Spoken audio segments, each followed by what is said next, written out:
Mas a questão é que, de fato, esse povo não está preparado para desfrutar da liberdade que lhes foi, vamos dizer, cerceada pela sua experiência histórica. Vilela, eu já conversei com gente que viveu debaixo de regimes tiranos do pior tipo possível. Uma coisa que me marcou muito ao ver essas pessoas é que o pessoal tem quase nenhuma reação.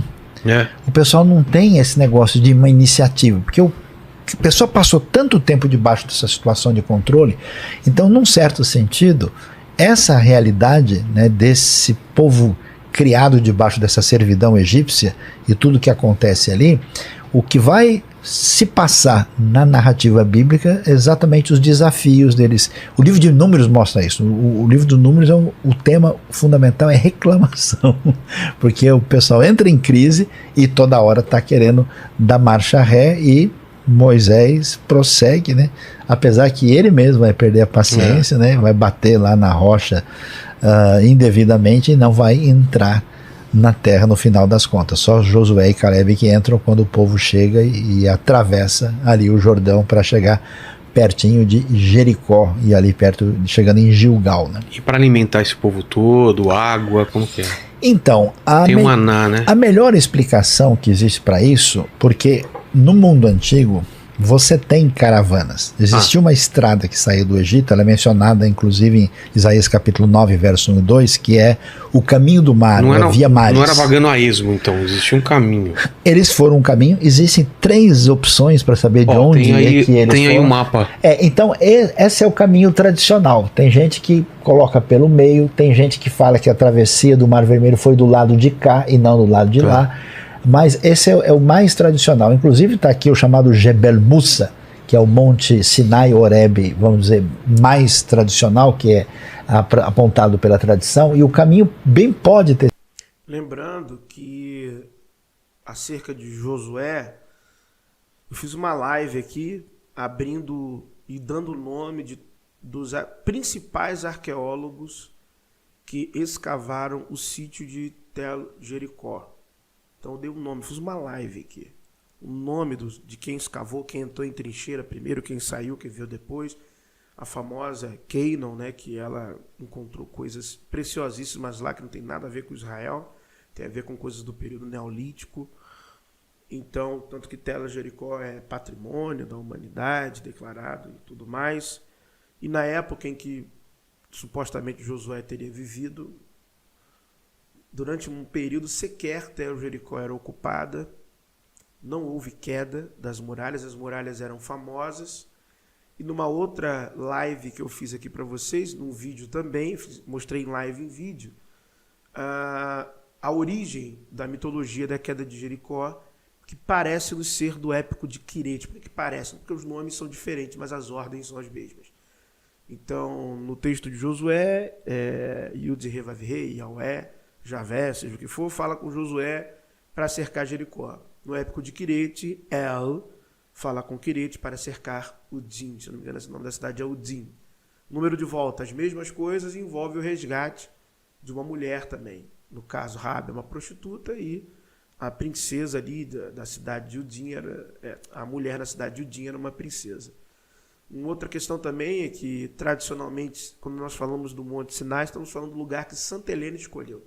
Ninguém sabe qual montanha ali era a montanha do Sinai. Quem definiu foi Santa Helena. E tem uma contradição bíblica no livro de Gálatas que fala que o Sinai era na Arábia. Então, no Novo Testamento, a carta aos Gálatas fala que o Sinai era na Arábia. Então, ninguém sabe de fato onde é o Sinai. Onde é o Sinai? São várias montanhas da península, então qual delas foi, ninguém sabe.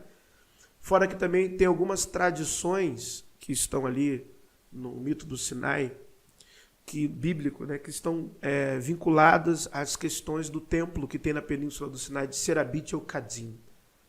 Então tem algumas tradições ali naquela redação do Êxodo que estão vinculadas àquele templo ali e a datação daquele templo ali, entendeu? Ele já estava ali quando supostamente aconteceu o Êxodo.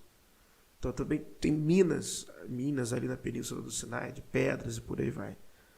Então isso só reforça o aspecto mitológico do Êxodo, né? As estradas eram guarnecidas, haviam guarnições do faraó por grande parte da região, fortes escavados, inclusive no chamado depois aquilo que nós vamos chamar de Filisteia, né? Que a Via Maris era muito importante. Então, o faraó não ficou olhando 2 milhões de pessoas, 1,5 milhão, seguindo o barco e tocando firme, não.